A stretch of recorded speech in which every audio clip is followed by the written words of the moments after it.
Joel, still loving life, mate? Yeah, Champions? Life is good, still smoking on the cigar since May, if I'm honest with you. And hopefully it'll be back-to-back big cigars as well come following May in 2027. You've had more holidays this summer than Arsenal have won trophies in a while, and you've got more to come. It's unbelievable. I deserve it because we won the league, Do you know how much it takes out of you to celebrate like that and troll your friends? I wouldn't know. Oh, yeah, you wouldn't. It's true. But the League Cup, no? Did that not feel like the Premier League? Best day of my life. Really? By miles.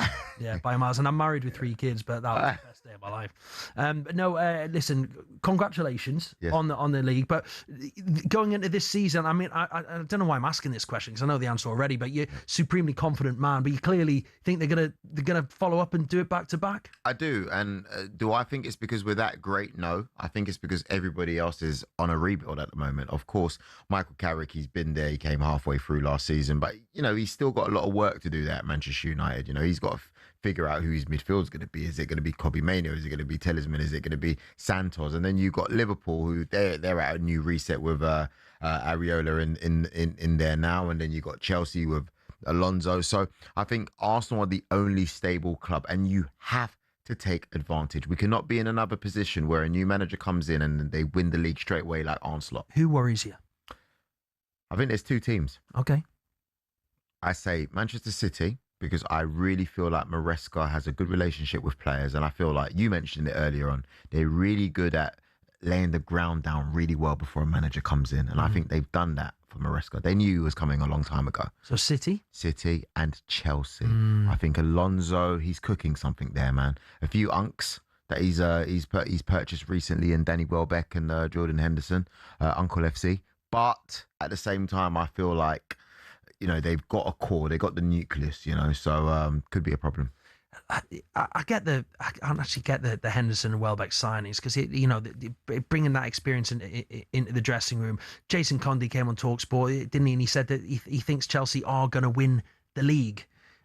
So clearly, that doesn't surprise you when Jason Conde says that about Chelsea, to be honest with you. But what is it about Chelsea? Is Xabi Alonso a factor there for you? Well, first of all, does he believe it, or is it the new hair transplant that's giving him all that confidence? We have to double check. Can someone ask Jason, please? Ask him, from Joel Beya. Secondly, I have to say, I do think Alonso brings something different. You can tell that he picked Chelsea over Liverpool because he gets to go to Chelsea and be the manager.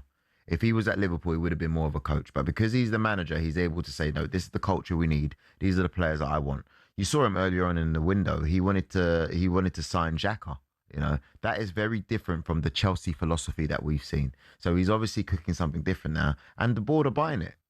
When he took the job, it's fair, we have to say, when he took the job at Chelsea, I mean, Arne Slot was still the Liverpool manager, but it wasn't long after that Slot was gone. So you'd think that he would have had some sort of insight to that. So it's a fair point, Joel, that you make. But Vinicius Junior signing the new deal with Real Madrid, I know you'd have loved to have signed Vinicius Junior for Arsenal. But who would you like? We heard Ben talking about Osimhen. We've talked about Barcola. Do you stick with Martinelli, or do you twist it and try and get someone else on the flank?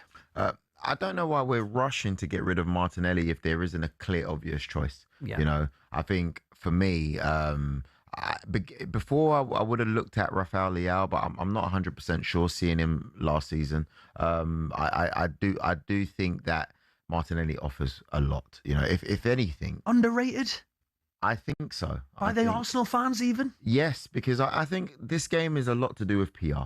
If you put up cool Instagram posts and, you paint this image, all of a sudden your value goes up by X because you're being, tweeted about the most, or, like posted about the most. And I think engagement and stuff has a lot to do with it, when sometimes it's not really real.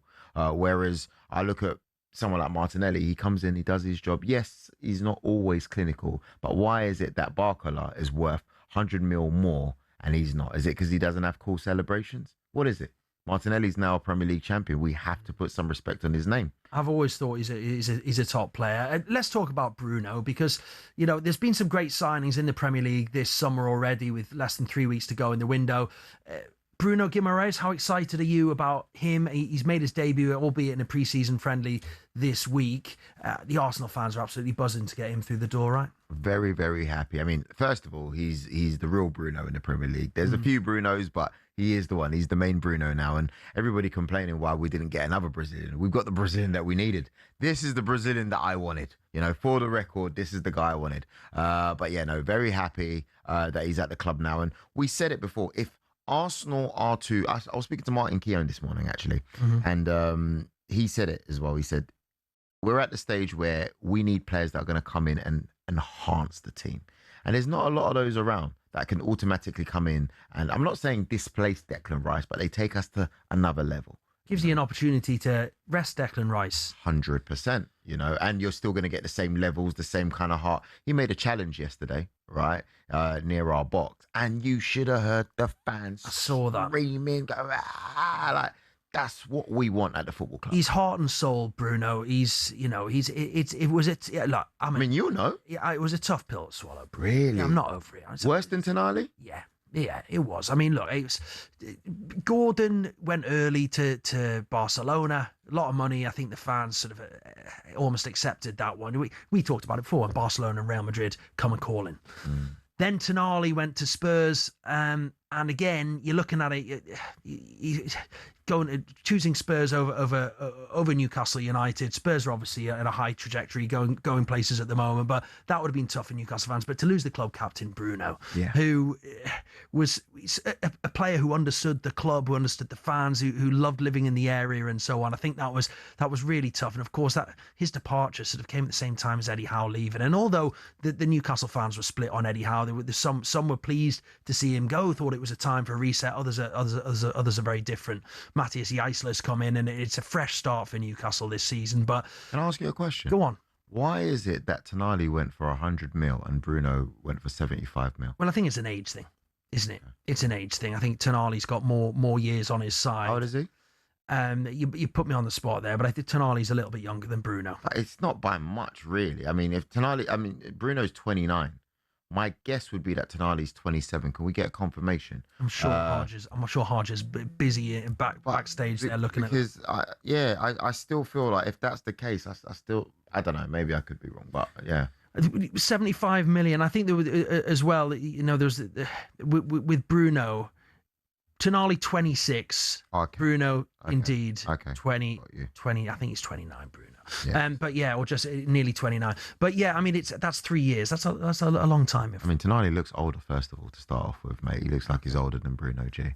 Just putting it out there. And he's Sandro, if you're listening, don't listen too much to Joel. But no, I mean both top players. But I think Bruno hurts Newcastle more because he's got Tonali's a workhorse. He'll be a brilliant signing for Spurs. He gets up and down. He's box to box. He's also sort of blood and thunder. And then Bruno unlocks the door. Bruno's got that Brazilian sort of ability to just pick a pass where you don't see a pass. And I've said this before, but what I love most about Bruno is you see a lot of midfielders receive the ball, give the ball, receive the ball, give the ball. What Bruno does is he sort of holds on to it for that little bit longer. So he draws players in. He takes that little bit longer on the ball. He's so comfortable. Yeah. He'll draw a couple of players, take them out of the game, bang, release a pass, and all of a sudden, and I think in a side like Arsenal, I think he'll go down as the signing of the summer. Come the end of the season, Joel, you'll be calling over across the Premier League. You'll be calling me at the end of the season saying what a massive impact. Above Morgan Rogers? I believe so, yeah. Really? I believe so. £1 for £1, £75 million. Above Elliot Anderson? £1 for £1. Elliot Anderson, 116 million? Yeah, that's a big statement. £75 million. I think £1 for £1. In the impact that he can have in the Arsenal team now, he can come in, slot in alongside Declan Rice, and he is probably the missing piece of the jigsaw to go that next step and win the Champions League. I think. Let me challenge you. What about Tielemans, who only moved to United for £35 million? Yeah. I mean, that's a good shout. If you give it, what's that? 30 million? 30, 35. That's a good shout. That is a good shout. If it was Arsenal that got Tielemans for 35 million, there would be a parade outside right about now. Would you have? Let's do this then. Would you have taken Tielemans over Bruno for that money? No. So bear in mind you're saving 30 odd million for 75. Would you rather have had Tielemans? Not really, because I don't think we need him as much. Different players. I think different players. I think where United are, they desperately need him. I don't think we need him like that. I think for me, a Bruno entrance is good because, like what you said, gives Declan Rice a chance to rest a little bit when needed.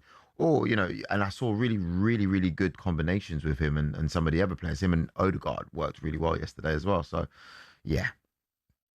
Good luck. You're going to win the league again, are you? Oh, 100%. 100%. 100%. 100%. Just make sure we clip that up and play it back at the end of the season if it doesn't happen. We do this every season, by the way, and my response doesn't change. Joel Beya here, reporting for talkSPORT. Let me tell you something. Not only are we going to be champions, we're going to be champions by April. Write that down. Okay, we're going to take a break before everyone turns off their radio. You're listening to Transfer Insiders with myself, Pete Graves, and Joel Beya.